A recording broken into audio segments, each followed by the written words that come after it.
시간 예배를 통해서 우리에게 주시는 하나님 언약의 말씀, 신약성경 사도행전 13장 21절부터 22절까지의 말씀입니다.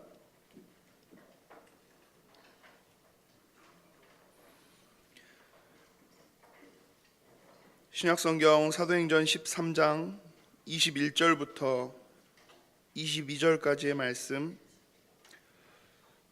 제가 봉독해 드리겠습니다. 그 후에 그들이 왕을 구하거늘 하나님이 베냐민 지파 사람 기스의 아들 사울을 40년간 주셨다가 패하시고 다윗을 왕으로 세우시고 증언하여 이르시되 내가 이새의 아들 다윗을 만나니 내 마음에 맞는 사람이라 내 뜻을 다 이루리라 하시더니 아멘.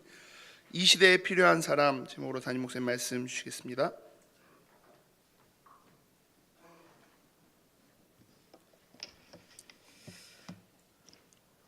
저와 여러분은 이 땅에 몸을 담고 또 이렇게 이 땅에 발을 딛고 살지만은 근본이 변화되어져서 이제는 하나님의 사람으로 세워져 있습니다. 우리 옆에 있는 분들하고 한번 그렇게 인사하십시다. 당신은 하나님의 사람입니다. 이 땅 살아가는 동안 거의 외모도 비슷하고 먹는 거, 살아가는 이런저런 모습들 다 비슷한 것처럼 보이지만 저와 여러분의 신분 자체가 우리는 하늘 보좌에 속해 있고 그 배경을 가지고 살아가는 하나님의 사람들입니다. 우린 세상의 기준을 두지 않고 사는 하나님의 기준, 하나님의 사람이라는 건 하나님의 기준, 하나님이 원하시는 거, 하나님의 계획, 하나님의 인도를 받아 살아가는 하나님의 방법대로 사는 사람을 보고 하나님의 사람이라고 합니다. 사실은 우리가 하나님의 사람으로 이 땅에서 올바르게 살아간다면 우리가 기뻐하는 거, 화내는 거, 감사하는 거, 또 슬퍼하는 거, 또 좋아하는 거, 이 기준이 좀 다 다르겠죠. 세상 사람들과 무엇 때문에 슬퍼하고 무엇 때문에 화가 나고 무엇 때문에 기뻐하고 감사하고 좋아하고 이 기준이 다른 거예요. 예전에 제가 그냥 내 기분대로 화났다가 기뻤다가 내 이익이 있으면 좀 좋고 감사하고 이런 수준으로 저도 살다가 점점점 하나님의 사람이라는 말이 무슨 말인지 내 기준을 세상에 두지 않고 하나님의 말씀에 둔다는 게 무엇을 의미하는지 조금씩 알게 되어지면서 저는 이제 교회 사역을 하고 또 렘넌트 사역을 하잖아요. 어느 날 렘넌트들이 세상에 이리저리 막 휘둘리고 이미 엄청난 완벽한 축복들을 하나님 앞에 다 받았는데도 불구하고 세상 것 그거 하나 손에 못 쥐어가지고 막 안달하고 그것 때문에 힘들어하고 하는 모습들을 보니까요 화가 나더라고요. 이게 다윗이 골리앗 앞에 섰을 때 그런 기분이 아닐까. 다들 그냥 세상을 보면서 겁을 내고 나 여기서 살아남아야 되는데 이런 수준의 이스라엘 백성들이었다면 다윗은 좀 달랐죠. 골리앗이 막 하나님을 비방하고 저주하고 욕하고 하고 있을 때 너무 화가 났어요. 그 사실을 두고 화가 난 사람은 이스라엘 백성 중에 한 명도 없었어요. 딱 한 사람, 다윗. 기준이 달랐던 거죠. 살아남는 게 목적이 아니고 어떻게 하면 내 생명을 좀 유지하고 사울 왕처럼 어떻게 하면 이 나라 내가 왕으로 있는데 이 나라가 망해버리면 왕도 끝이 나는 거잖아요. 그럼 다 빼앗기는 거잖아요. 그게 너무너무 아깝고 아쉽고 그것 때문에 화가 나 있고 그것 때문에 두려워하고 그것 지키려고 몸을 숙이고 있는 세상 기준에 맞춰서 살아가는 사람하고 감히 어떻게 하나님을 욕해? 하나님은 비난받으실 분이 아니고 이 땅에 창조주시고 만왕의 왕 되시는데 그것 때문에 화가 나고 그것 때문에 생명을 걸고 죽어도 괜찮아 하고 나갔던 사람이 다윗이었죠. 기준이 좀 달랐어요. 여러분들 무엇 때문에 화가 많이 나십니까? 요즘 제가 이렇게 많이 이렇게 저도 사역을 하면서 화가 나는 부분들이 좀 많이 달라지는 것 같고 기뻐하는 그 기준도 조금 많이 달라지는 것 같아요. 그걸 보면서 내가 하나님의 사람답게 조금씩 하나님 나를 바꾸시는구나 이런 많은 생각들을 하게 됩니다. 하나님의 사람이라는 거는요, 단순한 축복이 아니고 다 가진 겁니다. 그래서 제가 어제 우리 새가족 사역자들 모임할 때 잠깐 그런 이야기를 했어요. 우리 새가족들에게 반드시 전달해 줘야 된다. 이제 신앙생활을 시작하는 분들에게 복음 가지고 있니? 그러면 굳이 몸부림 많이 치지 않아도 그냥 그 자리에 그냥 있어도 다 되어질 거야. 실제 복음은 그렇거든요. 복음 가지고 있는데 좀 부족해서 내가 뭔가를 위해서 몸부림치고 애를 써야 되느냐? 그렇지 않아요. 복음 안에 다 있어요. 복음은 완전하고 복음은 모든 것이고 복음으로 충분해요. 근데 우리는 자꾸 그 기준에 살지 않고 세상에 우리한테 학교에서 가르쳤던 거, 책 읽으면서 봤던 거, TV에서 하는 이야기들, 뉴스에서 봤던 것들, 그 기준으로 자꾸 우리가 그쪽으로 따라가는 거죠. 우리는 하나님의 사람인데. 그래서 저와 여러분이 오늘 또 말씀 들으시면서 다시금 하나님의 사람답게, 하나님의 자녀답게 회복되어지는 많은 응답들을 찾는 그런 시간들이 되기를 바랍니다. 하나님의 사람은 하나님의 방법대로 살아가는 사람이고 하나님의 방법이 어떠한지 아는 사람들입니다. 하나님의 방법 어떠할까요? 하나님이 세상을 움직여 나가시는데 시대를 살리고 특히 많은 불신자들에게 경제도 맡기기도 하고 정치 힘도 주시기도 하고 그래야 세상이 유지가 되니까요. 그럼에도 불구하고 시대의 재앙을 막고 시대의 흑암 문화가 더 이상 퍼뜨려지지 않도록 막아서는 일에 하나님이 쓰시는 사람들, 그 일을 보면 하나님의 방법이 보여요. 그 하나님의 방법이 어떠하냐니까 굉장한 힘 있는 군대를 일으켜가 로마 군대처럼 막 애굽의 굉장한 전차 부대처럼 이런 힘 있는 군대를 일으키셔가지고 시대를 지켜내신 게 아니었어요. 굉장히 연약한, 예를 들면 배운 것도 별로 없고 숨어 지내고 보잘것없이 다른 사람들이 막 손깍질해도요 대들지도 못할 만큼 나약한 존재인 것처럼 보인 초대교회 몇 명, 하나님은 그들을 통해서 세상의 모든 재앙을 막아서기 시작하셨어요. 그게 하나님의 방법이에요. 많은 사람들이 손가락질하고 하나님 무시하고 하나님 인정하지도 않고 자기의 힘을 과시하고 자기의 능력을 막 드러내는 그 시대, 그것 때문에 흑암이 완전히 다 덮여버렸거든요. 그 시대를 살려내는데 하나님은 딱 한 사람 쓰셨어요. 그게 노아예요. 노아를 통해서 하나님은 방주를 만들게 하셨어요. 그래서 시대를 살려내요. 그게 하나님의 방법이에요. 굉장히 힘있고 실력 있고 대단한 인물을 하나님이 부르셔서 쓰신 게 아니고요. 세상 모든 사람들이 하나님을 다 부정하고 무시하고 있는 그 시대, 하나님을 바라보는 딱 한 사람, 노아. 그걸 보고 남은 자라고 합니다. 영어로는 렘넌트 한 사람을 하나님은 남겨두셔가지고 하나님의 일을 행하게 하셨어요. 그게 하나님의 방법이에요.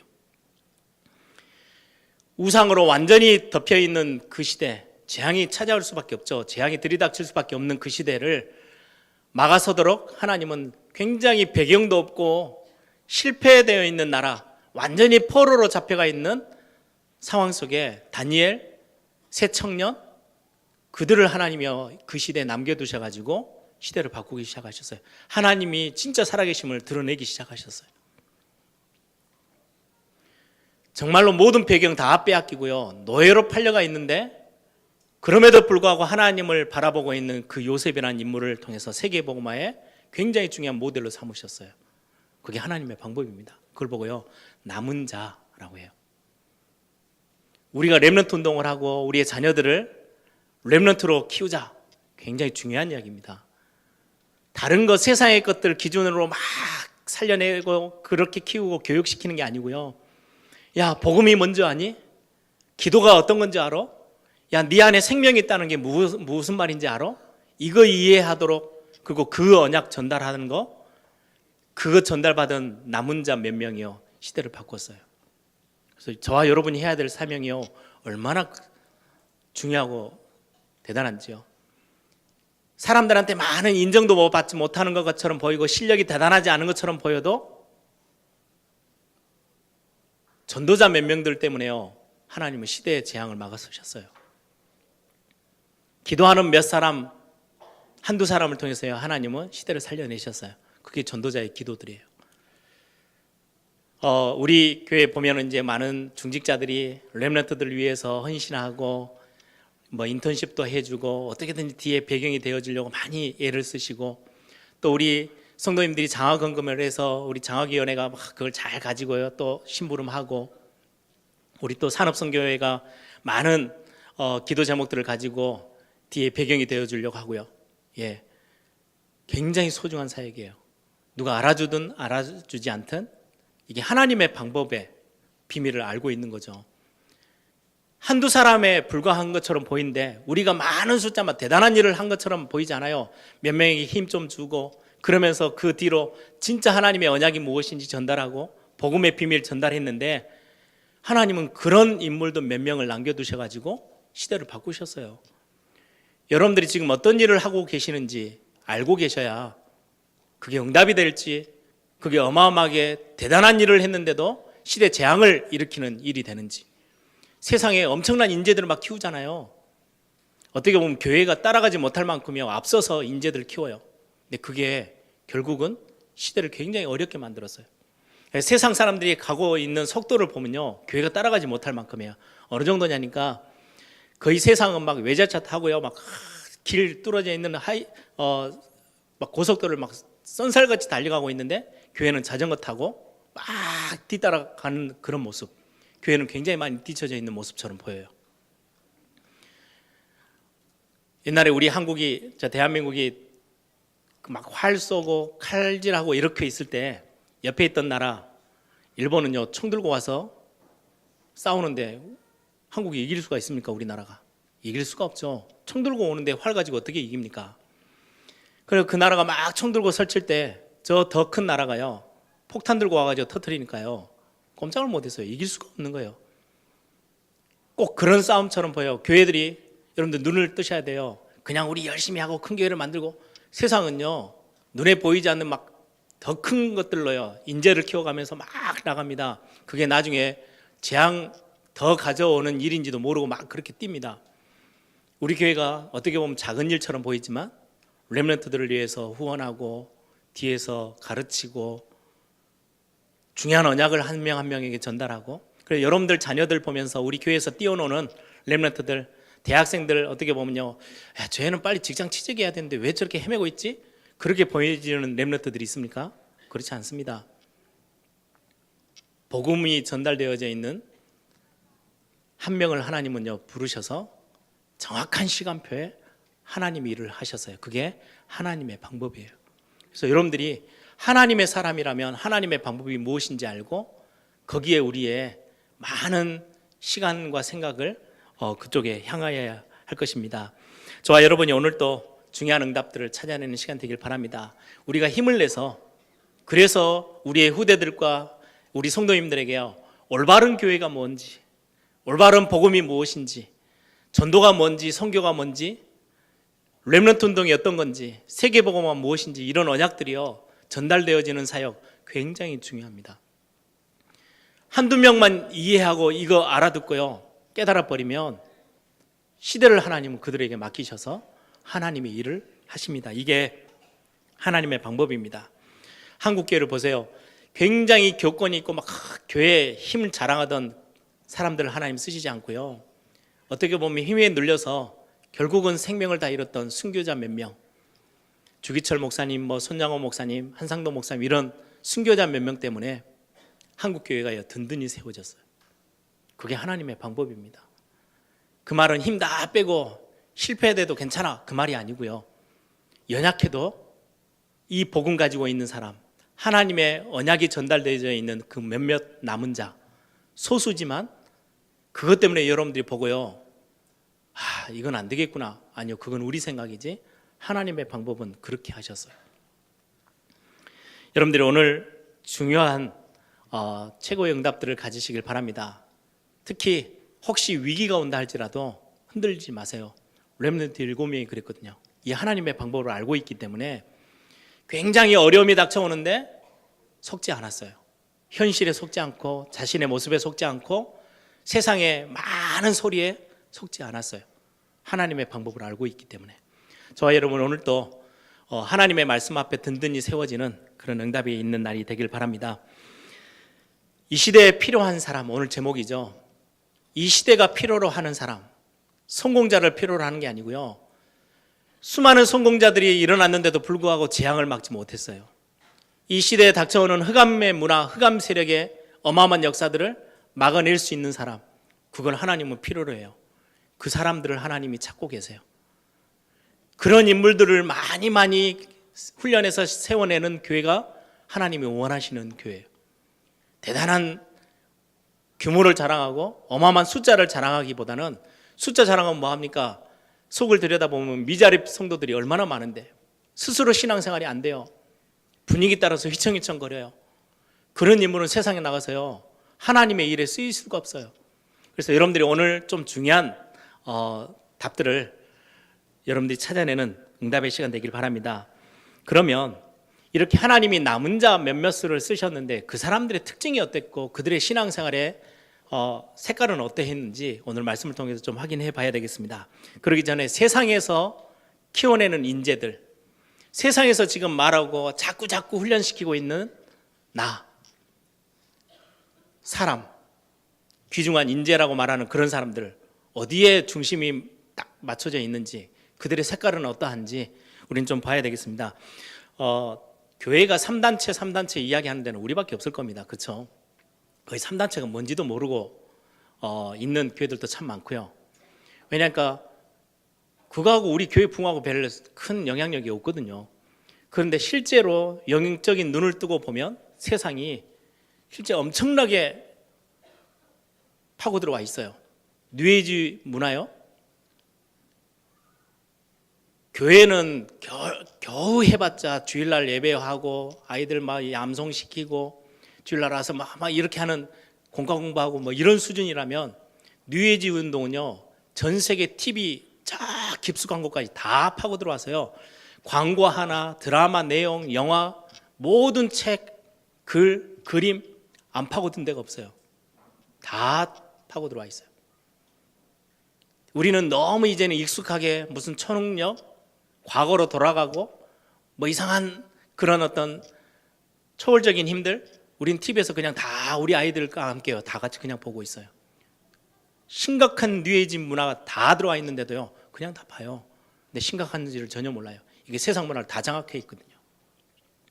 이 3단체가 세상을 뒤흔들면서 결국은 키워내고자 하는 존재감, 어떤 존재를 말하냐, 어떤 나를 세우려고 하느냐, 굉장히 힘 있는 나, 우주와도 견줄 만큼 힘이 막강한 나, 이거 찾아내자는 거예요. 그런데 그 뒤에 숨겨져 있는 단어가 있어요. 하나님 없어도 되는 나. 하나님 없이 내가 우주와도 견디고요 세상에 그 어떤 것도 문제가 와도 버텨낼 수 있으라. 그거를 세상은 만들어내고 있어요. 그런 존재를, 그런 인재들을 키우고 있어요. 하나님 없어도 괜찮아. 철저히 창세기 3장에 입각한 나. 사단이 그거를 속임수로 썼잖아요.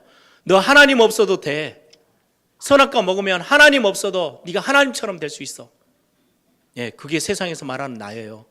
3단체는요 철저히 그런 나를 만들어내려고 해요. 그리고는 그 사람들이 그 힘을 가지고 세상의 정치, 경제, 문화, 사회 앞에 다 서 있어요. 다른 종교들을 한번 봐보세요. 천주교는요 굉장히 아름답게 포장되어 있어요. 선행을 하는 나, 공로, 많은 공을 쌓는 나, 그리고요 좀 정말 바르게 살고 참 그래도 좀 정결하고 깨끗하고 하나님과는 상관없어요. 내가 선언을 얼마만큼 행했냐, 내가 얼마만큼 열심히 해서 공을 쌓았냐, 그 나를 찾아내려냐는 거예요. 불교 같은 굉장히 고급 종교들은요, 야, 네 진짜 거 있는데, 네 자신이 있는데 욕심으로 더럽혀지고 이런저런 많은 동기들이 들어오고 이런저런 고민들로 막 세상의 번뇌들로 너무너무 가득 차 있지 않냐? 그거 다 버려. 그래야 진짜 네를 찾을 수 있어. 해탈의 경지까지 들어가면은 전 우주를 움직일 만한 네 존재가 살아있어.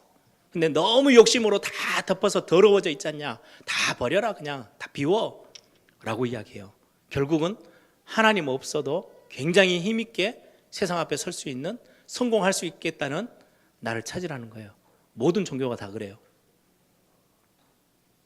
이걸 가지고 어떤 도구를 쓰느냐, 명상이라는 도구를 써요. 명상운동을. 제가 예전에 거의 오래됐죠. 제가 대학생 때니까요. 인도라는 나라에 가서 사원에, 힌두교 사원에 갔더니요, 명상 훈련하러 온 명상운동 하는 사람들이요, 거의 사원에 가득 차 있어요. 머리 빡빡 다 밀고요. 얼마나 좁은 공간이냐니까 제가 이렇게 딱 들어가면 다리 겨우 펴서 누우면 옆으로도 움직이기도 힘든 아주 작은 공간에 사원에 구멍이 다 나 있어요. 나무로 문 하나 딱 막아져 있고요. 들어가면 전기도 없고 빛도 없고 딱 문 닫고 들어가서요, 수행을 해요. 그거를 어느 정도 와서 하느냐, 어떤 사람은 3개월, 6개월, 보통 거의 1년에서 2년, 3년씩 자기를 찾기 위해서 그래 수행해요. 명상해요. 그래가지고 돌아가요. 그래서 세계를 뒤흔들고 있어요.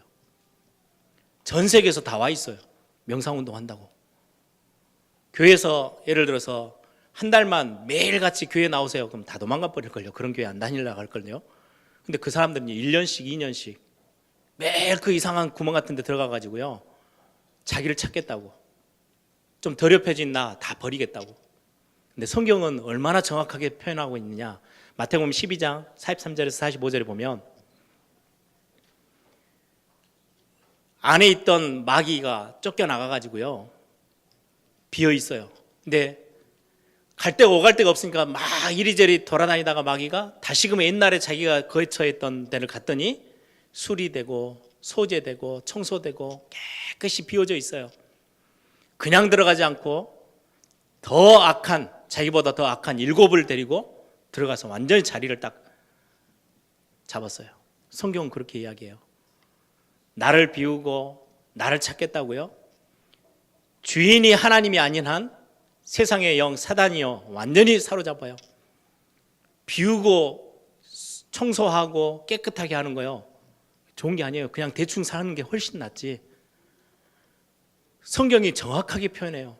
수리되고 소지된 그 마음에 이전보다 더 악한 7배나 악한 영들이 들어가서요, 완전히 자리 잡고 인생을 멸망으로 끌고 가는 거예요.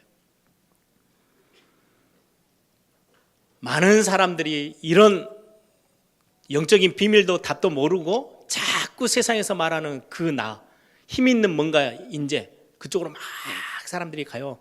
훈련하고 노력하고. 근데 성경은 뭐라고 말하고 있습니까? 갈라디아 2장 20절에 내가 십자가에 그리스도와 함께 못 박혔나니 이제 내가 사는 게 아니고 내 안에 그리스도께서 사신 것이라. 그게 무슨 말입니까? 굉장히 좀 어려운 단어입니다. 내가 없어도 되는 나예요. 나라는 존재가 없어도 되는 나. 그런데도 세상 나가세요, 전혀 흔들리지 않고 든든히 살아가요. 다른 말로 하면요, 나 중심이 아니어도 괜찮은 나. 내가 주인이 아니어도, 내 중심이 아니어도 돼요. 쉽게 말하면요, 내가 좀 비웃음을 받아도 별로 그것 때문에 내가 흔들리지 않아요. 왜? 내가 없어. 나라는 존재가 딱 서가지고요, 조금만 누가 나에게 못된 짓 하고요, 내 거를 좀 빼앗아 가고요, 내가 손해를 보고 누군가가 나를 좀 비난한다? 참을 수가 없어요. 왜요? 나라는 존재가 있는데, 살아있는데 누가 나를 무시한다? 참을 수 있습니까? 못 참아요. 근데 성경을 뭘 말하느냐? 나는 십자가에서 죽었어. 내 안에 그리스도가 살고 계셔. 굉장히 어려운 것처럼 보이지만 성경에서 말하는 나는요, 세상에서 말하는 나하고 좀 달라요. 너희들은 뭐냐? 하나님의 사람들, 너희들은 뭐냐? 너희 스스로가, 사람들이 많이 너를 칭찬하지 않아도 괜찮아. 네 인생에 네가 주인 되지 않아도 괜찮아. 네 안에 계신 하나님이 네 인생을 책임지실 거야. 나라는 존재가 막 벌떡벌떡 살아있지 않아도 괜찮아요. 내가 없어도 되는 나, 내가 중심되지 않아도 되는 나. 쉽게 말하면요, 하나님이, 창조자 하나님이 안 계신다면 나라는 걸 절대 이뤄서는 안 돼요. 세상에서 말하는 것처럼 철저히 나를 붙잡고요, 어떻게든지 나를 딱 회복하고 살고 있어야 돼. 버텨야 돼요. 그래야 내 인생을 끌고 가죠. 그런데 하나님이 진정으로 살아계신다면 굳이 그렇게 하지 않아도 돼요. 나는 없어도 돼요. 그 하나님이 나와 함께 하신다면 더더욱이나. 하나님이 성령으로 지금 내 안에 계시면서 나를 인도하시고 우리의 가정을 인도하고 계시고 우리 애일교를 하나님이 인도하고 계신 게 맞다면 내가 주인 되어지는 게 가장 큰 실수예요. 그렇죠? 내가 주인 역할을 하겠다고 딱 버티고 서 있으면요, 제일 응답 못 받는 제일 안 좋은 모습이에요. 하나님이 안 계신다면 어떻게든지 버티고요, 내가 내 인생 주인 막 바둥바둥 거리면서 절대 손해보지 않고 절대 유익을 놓치지 않고 버티고 살아가야 돼요. 하나님이 안 계시고 하나님이 나와 상관이 없다면. 근데 창조자 하나님이 계시고 우리는 하나님의 사람이고 우리가 하나님의 자녀가 맞다면 달라야 돼요. 근본 모습이 달라요. 여러분들 한번 오늘 본문에 지금 21절, 22절을 읽었어요. 21절은 사울 왕에 대한 40년 동안 하나님이 왕으로 세우셨는데 완전히 실패된 인생을 살았어요. 그 40년 왕 노릇하던 사울을 패하시고 새로운 왕을 하나님이 세우셨는데 그게 다윗이에요. 그 다윗을 보면서 하나님은 뭐라고 말씀하느냐, 중심에 고백하기를 이세 아들 다윗을 만나니 내 마음에 합한 사람, 내 마음에 맞는 사람이래. 내가 그를 통해서 내 뜻을 다 이룰 거야. 어디에서 차이가 납니까? 사울은요, 내가 없으면 안 돼요. 철저히 자기 중심이에요. 아니, 골리앗이 쳐들어왔을 때 이 나라가 무너질 것 같이 보여요. 이 나라가 다 망해버리면 자기 재산, 자기의 자리 다 없어지는 거예요. 그래 막 그걸 안 뺏기려고요, 약속을 합니다. 이 골리앗 앞에 나가서 싸워서 이기면 내 재산 절반을 다 주고 내 딸하고 결혼시켜서 이 나라를 차지하게 할 거야. 엄청난 막 약속을 해가지고 막 탁 했습니다. 그런데 다윗이 나가서 싸워서 이겼어요. 이기고 나니까 이제 생각이 달라지는 거예요. 내 재산 절반을 뺏겨야 돼? 내 딸을 줘야 돼? 그러고 났는데요, 이스라엘 백성들이 막 전쟁에서 이기고 나서 노래를 부르는데 다윗이 이긴 자는 천천히고, 아니 사울이 이긴 자는 천천히고 다윗이 이긴 자는 만만이래요. 이거 봐라, 내 인기까지 다 빼앗아가고 잘못하면 내 자리 다 빼앗아가겠네? 군대를 수백 명을 데리고요, 다윗을 죽이려고 수년을 쫓아다녔어요. 이게 세상에서 말하는 나예요. 내 것 뺏기면 큰일 나요. 그럼 내 존재감도 없어지는데요. 내가 뭔가를 쥐고 있어서 인정받고 있는데 왕의 자리에 서 있으니까 누가 나를 막 쳐다보고 나한테 굽신굽신도 하는데 이거 뺏겨버리면 아무것도 없을 것 같은데요. 살아남지를 못해요. 죽는 게 더 낫지. 그러니까 세상 사람들이 그렇게 사는 거예요. 그런데 다윗은 누가 와서 자기를 찝쩍거리고 가도 누가 무시해도 상관없대요. 왕이 됐어요.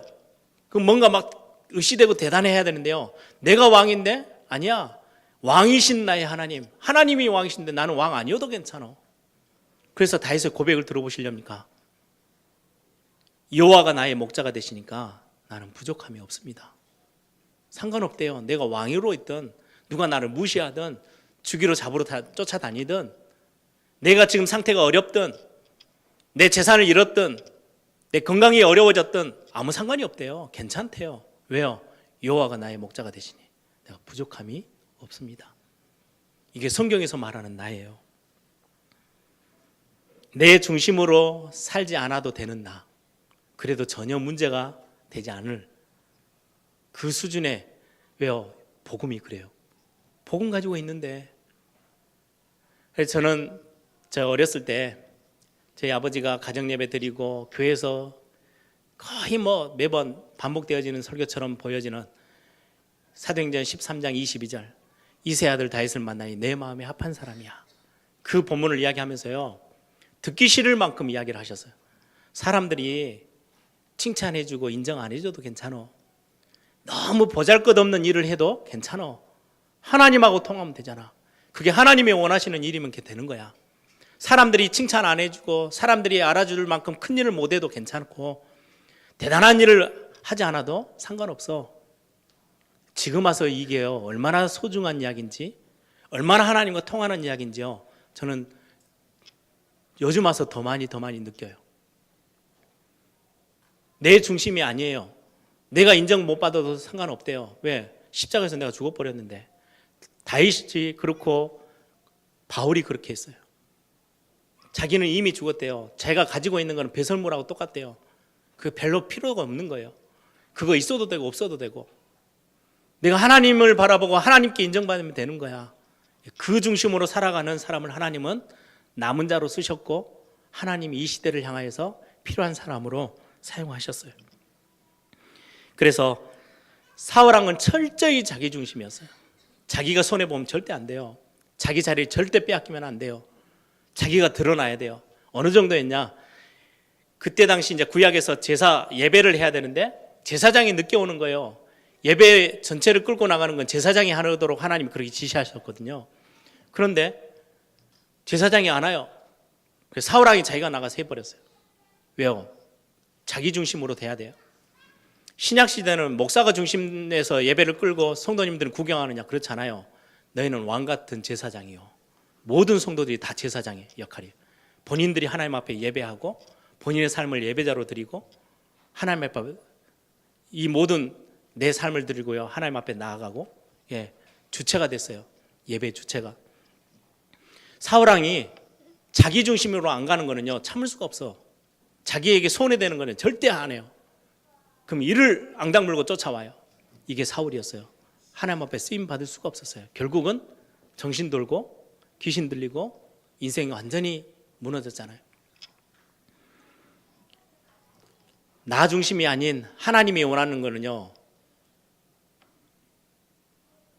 다른 사람이 모르는, 눈에 보이지 않는 다른 힘을 갖고 있어서 그래요. 그냥 나 없어도 돼, 나는 그냥 뭐 무시당해도 상관없고, 그 말이 아니에요. 다른 사람이 전혀 알지 못하는 다른 힘을 갖고 있어요. 영적인 답 그리스도, 영적인 여유, 하나님이 나와 함께 하시고 하나님이 나의 인생의 목자가 되시고 내 인생의 주인이 되시는데 다른 사람들은 몰라. 근데 나는 이거 있기 때문에 좀 무시당하는 것처럼 보이는데 그게 무시당하는 게 아니야. 다른 사람들이 막 뭔가 성공을 향해 쫓아가는데 나는 이미 어마어마한 성공 다 가지고 있어. 그래서 내가 없어도 되고요, 세상이 말하는 그런 내 중심이 아니어도 전혀 상관없다는 말이 돼요. 사람들을 살릴 수 있는 다른 힘을 갖고 있어요. 똑같은 환경이에요.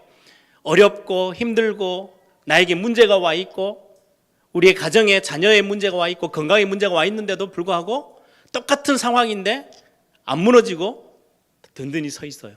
왜요? 다른 힘이 있기 때문에, 다른 답을 갖고 있어요.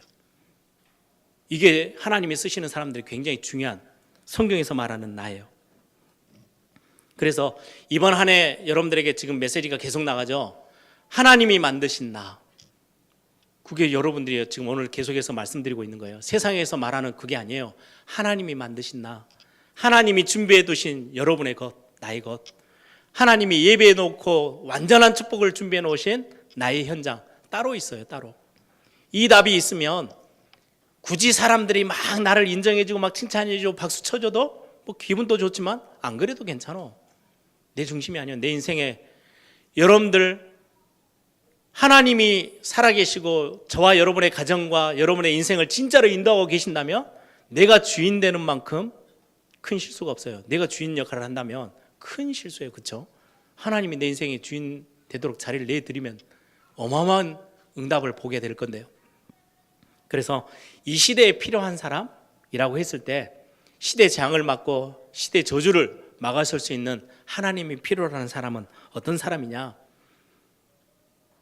정말로 복음 안에 있는 나, 하나님이 만드신 나, 이 말이 무슨 말인지 이해할 수 있는 분이어야 돼요. 그래야 나오는 게 있어요. 결과물로.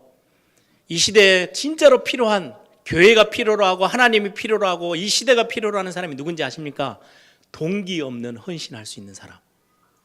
다 동기 있어요. 나름대로 막 선행을 베풀어요. 인정받기를 원하는 동기 다 있어요. 동기 없는 헌신이 나온다? 여러분들은 아나니아와 삽비라 다 나름대로 자기 인정받기 위해서 헌신했거든요. 육신의 눈으로 보면요, 전 재산을 헌신하려다 다 헌금하려다가 절반을 했어요. 절반도 얼마나 큽니까? 우린 조그만한 헌금도요 굉장히 힘들어하는데 자기 재산의 절반을 하나님 앞에 드렸어요. 근데 하나님은요 전혀 기뻐하지 않으셨어요. 왜요? 동기가 있거든요. 성경에서 말하고 교회에서 말하는 헌신, 이거는요 동기 없는 헌신. 누가 가능하느냐? 성경에서 말하는 나 없어도 괜찮고, 나는 십자가에 죽었고, 내 중심이 아니고요 하나님 중심으로 살아가고 있는 나만이, 그 비밀을 가지고 있는 사람만이 할 수 있는 헌신이 동기 없는 헌신이에요. 누가 인정해줘도 인정해주지 않아도 상관없다는 거죠. 다윗이 성전 건축을 하면서 뭐라고 고백합니까? 내가 이만큼 했어가 아니고요, 성전 건축하고도 남을 만큼의 많은 헌물들이 막 들어왔어요. 그런데 이거 다 하나님이 주신 거 아닙니까? 우리는 그냥 그 마음 들고 심부름한 것뿐인데 얼마나 감사한지.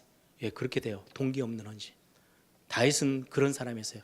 그를 보고 하나님이 하신 이야기가 내 마음에 합한 사람이야. 보통 교회에서 신앙생활 하면요, 우리는 세상의 기준 많이 이렇게 물들어 있어요. 그래가지고요, 내 자리, 내 위치, 내 생각, 이게요 뭔가가 이렇게 흔들리면요 굉장히 불안해해요. 어떤 분은 아예 내놓고, 그래 우리 지금 교회들 예를 들면 중직자들 많이 세우잖아요. 서울의 대형 교회들은요 3,000명 중에 1명 뽑는데요, 장로 뽑는데 어떻게 하겠어요? 장로 되기 위해서 얼마나 많은 사람들의 눈을, 시선을 의식하면서 살았겠습니까? 내 자리, 내 위치, 내 말, 이게요 이게 흔들리고 누가 무시한다? 견딜 수가 없어요. 왜요? 그런 거 가지고는 절대 올바른 헌신을 할 수 없는데 우린 자꾸 거기에 많이 물들어 있어요. 또 하나, 하나님이 정말로 필요로 하는 사람, 동기 없는 헌신할 수 있는 진짜 답을 갖고 있는 사람이고요, 심부름꾼. 여러분들, 심부름꾼이라는 거는요 자기 생각, 자기 계획, 자기 의도 가지고 하지 않습니다. 저기 물건, 이 물건을 저기다 좀 옮겨주세요. 그럼 심부름꾼을 옮기잖아요. 근데 들고 가다가 내 생각에는 절대 거기가 아닌데 이쪽에다 놔요. 그럼 심부름꾼이 아니에요. 그거는 하나님이 원하시는 거. 예를 들어서 교회에, 하나님이 세우신 교회에 목사는 심부름꾼으로 세우셨어요. 근데 목사가 내 생각에는 해가지고요 장로님들하고 싸우고, 아니 이게 맞다니까요, 저게 맞다니까요. 교회가 편할 날이 없어요. 우리는 심부름꾼으로 부름을 받았어요. 목사, 직분자들 하나님 신분꾼으로 세우셨어요. 하나님이 원하시는 일에 나를 그냥 이렇게 드릴 수 있는 사람들, 이 시대에 필요로 한 사람들이에요. 이런 단어들이 합쳐져서 성경에서 말하는, 굉장히 기독교에서 말하는 굉장히 핵심 정신, 그게 뭔지 아십니까? 순교예요. 순교. 아무나 순교할 수 없어요. 자기 거 다 잃어버려야 되는데요, 자기 거 다 놓쳐야 되는데요, 다른 사람들이 보면서 손가락질 당해야 되는데요, 그럼에도 순교할 수 있습니까? 예, 그게 진짜 복음 안에 있는, 나를 알고 난 사람들이 행할 수 있는 최고의 삶의 모습이에요. 우리는 어떠합니까? 내 말, 내 기분, 내 분위기 인정 안 받아지면요, 교회 왔더니 내 말이 안 먹혀? 내 기분이 좀 언짢아? 그럼 교회 옮겨요. 얼마나 이게 세상의 기준에 살고 있는 우리의 모습인지요. 근데 성경은 그렇게 말하고 있지 않거든요. 이런 분들이 한두 분만 일어나서 이런 응답의 비밀들을 가진 분들이요, 우리 자녀들에게, 야, 이세 아들 다윗을 만나니 내 마음에 합한 자래. 하나님의 마음에 들도록 너희 인생들을 거기에 초점을 맞추고 누가 인정하지 않아도 그 자리에 서 있어. 이 말 누군가가, 우리 중직자가 한두 마디만 우리 자녀 손들에게 해준다면 우리 자녀들은요 그 중심을 가지고 살아갈 수 있어요. 저는 제가 어렸을 때 이런 이야기들을 들을 수 있었던 그게 얼마나 큰 축복인지 이제서야 알겠어요. 아, 전부 다 세상에서 성공해야 돼. 저는 예전에 제가 전도사 할 때요, 부산의 좀 부자 동네에서 저희 교회 섬겼거든요. 주일학교를 하는데 제가 초등학교 6학년들을 데리고 뭐 노래도 하면서 연극도 하면서 하는 뭐 오페레타 같은 거, 그걸 하나 이제 시나리오를 갖고 와서 했어요. 그거 이제 한다고, 야, 여기서 주인공 해야 되는데 하고 싶은 사람 손들어 그랬더니요, 한 열 몇 명이 쫙 하고 막 손드는데 막 거의 뭐 아우성을 치더라고요. 왜 너 저 주인공 하고 싶어 그랬더니요, 이번에 이거 하는 거 주인공 따오면요 엄마가 컴퓨터 사준대요. 다 동기가 다 있어요. 근데 한 명만 저 구석에 있는 애가요, 손도 안 들고 그냥 이렇게 너무 하고 싶은 눈인데 손도 못 들고 있더라고요. 네가 해. 그래야 제 스타일이잖아요. 너가 해 시키고 나머지 애들 다 그냥 엑스트라 시켰어요. 난리가 났어요. 부모님들이 뭐라 하고요, 왜 내 애들은 주인공을 안 시켰니? 근데 뭐 제가 담당인데 주인공 저 다른 애를 시켰어요. 그걸 보면서 아, 이게 교회 안에 이렇게 이 아이들이 그런 말 들어가면서, 야, 네 주인공 되고 오면 내가 용돈 얼마를 줄게. 네 그러면은 아빠 엄마가 이런 여행 보내줄 거야. 이렇게 자라가면 누군가가 자기를 무시하고 자리를 뺏기면 아, 참을 수가 없겠구나. 해도 되고 안 해도 되는데 하게 되면 너무 감사하지만 안 해도 전혀 상관없어. 왜? 나는 복음 가지고 있는 하나님의 사람이잖아. 우리 아이들을 그렇게 양육하고 그런 복음의 정신들을 심어줄 수 있다면 얼마나 좋을까. 여러분들, 우리 예일교회는요, 저는 충분히 그 사역을 감당할 수 있는 정말 많은 중심 가지고 있는 우리 중직자들, 우리 성도님들이 있음을 너무 감사해야 합니다. 올바르게 렘넌트 사역하는 거, 하나님이 이 시대에 필요로 하는 사람, 어떤 사람이냐고요? 예, 동기 없는 헌신을 할 수 있는, 그냥 야 동기 없이 헌신해야 돼, 이게 아니고요, 진짜 하나님이 성경에서 말하는 복음 안에 있는 나, 그리스도 안에 있는 나, 그리스도의 사랑을 받은 나, 성령이 내 안에 계시는 성령의 내주의 비밀을 가지고 있는 나, 하나님이 만드신 나, 이걸 진짜 알고 있는 사람이라면 할 수 있어요. 심부름꾼으로 설 수 있어요. 이 답이 진짜로 있는 사람은 순교도 할 수 있어요. 그 정도로 이 하나님이 필요하는 이 지점은요, 굉장히 소중해요. 아무것도 아닌 것처럼 보여도요, 모든 거와 관련돼 있어요. 여러분들, 하나님이 다윗을 쓰셨을 때 실수가 없어서 쓰신 게 아니에요. 이 중심이 통한 거예요. 오늘 말씀을 정리합니다. 대부분의 사람들이 종교, 이익, 자신의 유익, 현실, 사람들의 말, 거기에 다 섞고 있어요. 그런 사람들이 골리앗이 앞에 떡하니 서 있는데 나가서 싸우려고 하겠습니까? 자기가 죽을 수도 있는데 안 나갑니다. 골리앗 앞에 설 수 있는 사람, 너는 칼과 창과 단창으로 나왔지만 나는 만군의 여호와의 이름으로 내가 나아간다. 나는 죽어도 되고 살아도 괜찮아. 하나님의 영광에 더럽혀지는 건 나는 그건 참을 수 없어. 그는요, 자기 중심으로 사는 사람의 고백이 아니에요. 저는 오늘 기도하면서 이 말씀을 준비했습니다. 우리 예일교회 모든 성도들이 우리의 자녀손들에게 이 어마어마한 중요한 중심, 하나님이 다윗을 쓰실 수밖에 없었던 그 믿음의 고백, 그 중심의 고백들을 가진 우리 어른들이 되어져서 다음 세대 렘넌트 사역을 하고 우리 새가족들에게 그 언약, 정말 복음이면 다 되는 거야 라는 언약을 전달해 줄 수 있는 참된 전도 제자들로 우리가 든든히 세워지는 그런 응답 있는 또 이번 한 주가 되기를 바랍니다.